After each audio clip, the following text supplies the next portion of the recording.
साथी आज छुट्टी थियो म हतार हतार बजार जान लागेँ। त्यसपछि ढोका खोलेँ, साइकल लिएर जान लागेँ। यसो ढोका ढोका खोलिसकेपछि म बाहिर निस्किहालेँ।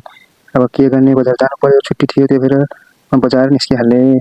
अनि जाँदा बाटोमा यसो 1-2 जनाको यसो बोल्दै गएँ। त्यसपछि जाँदै पुग्न थालेँ अनि अर्कोचोटि अब यतातिर साइडमा पुगिहाल्छु। अब एकछिनपछि म बजार पुग्छु। गाइजहरू यसो लाइक कमेन्ट सेयर गर्नुहोला।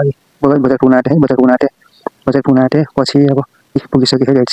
म बजार पुगिसकेँ। हतार बजार पुगिसकेपछि म सामान किन्न गएँ। सामान किन्न गएपछि अब सामान किनेर बजारबाट आइसकेपछि के गर्ने साथीहरू, अब कुकुर बाहिर निस्किसक्यो। त्यसलाई यसो डाँटडुट गरेर भित्र बोलाएँ अन्त म पनि पसेँ।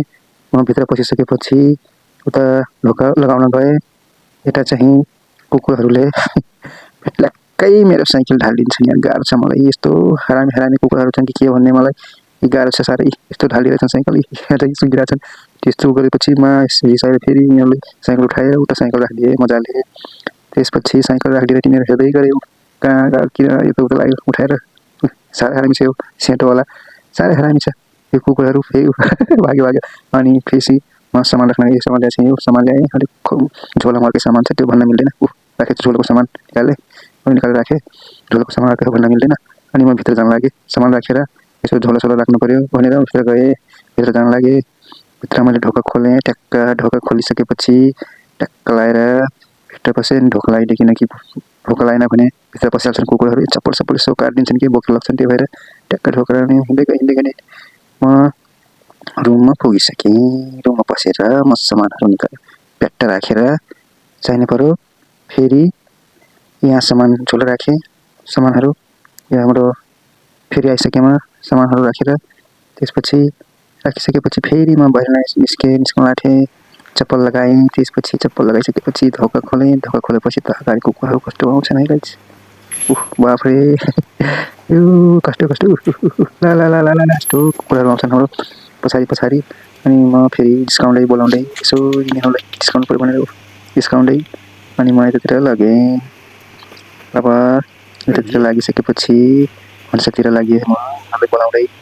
थाहा भइसक्यो नि खानेकुरा ल्याएछ भनेर। अनि ट्याक्क लगाएर भन्सामा गएँ।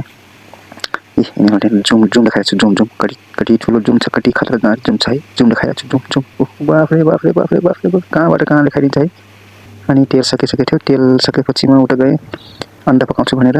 अन्डा ट्याक्क धोएर अन्डा निकालेँ। त्यो अन्डा पकाउने धोएर राख्यो स्टोभमा। अन्डा निकालेँ। 3 अन्डा, 2टा साथी 3 अन्डा, 2टा खाने। तेल थिएन। हतारमा तेल अर्को सानो डिब्बामा तेल हालेँ। ठुलो डिब्बाबाट सानो डिब्बामा तेल हालेँ। ट्याक्क तेल हालिसकेपछि मैले अब ट्याक्क त्यसलाई फेरि राखिदिएँ त्यहीँ। किनकि त्यो नराखेन भने मुसाले खाइदिन्छ। यताउति धेरै नै गाह्रो हुन्छ गाइसहरू। हाम्रो परदेशीको जिन्दगी यस्तो ट्याक्क भन्छ निकालेँ। अनि गएँ उता ट्याक्क। अब उता स्टोभ पनि बालेको थिएन, बिर्सेर स्टोभ बालेँ। त्यसपछि यता अन्डा फुटालेँ ट्याक्क लगाएर स्टोभ बालेँ। अनि अन्डा फुटाएर अब चिम्मच धुनु पऱ्यो। चिम्मचले गराउने हो, मिलाउने हो, मिसाउने हो अन्डालाई। ट्याक्क फुटाएर 2टा अन्डा। त्यहाँ तेल हालेँ। त्यहाँ तातिसकेको थियो अनि तेल हालेँ। तेल हालिसकेपछि के गर्ने भनेपछि हल्का हल्लाइदिएपछि अर्को नठान्नु होला। अनि अन्डामा नुन हालेँ। हल्का के हालेन, नुन मात्रै हो, हल्का मसला हालेको। त्यसपछि टक हिलाएर एकदम टुटुटुटु अनि उसमा हालिदिएँ अन्डा पकाउने भाँडामा हालिदिएपछि त्यहाँ पनि अलि यसो तेल सुकिसकेको थियो मिलाउने। अनि हालेँ ट्याक्क हालिदिएपछि यसो चलाएँ यताउति फट्याक फुटुक गरेर अब डल्न गएको थियो। त्यही भएर यसो फट्याक फुटुक। अनि अर्को अन्डा पनि फुटाएर 2टा अर्को साथीको लागि।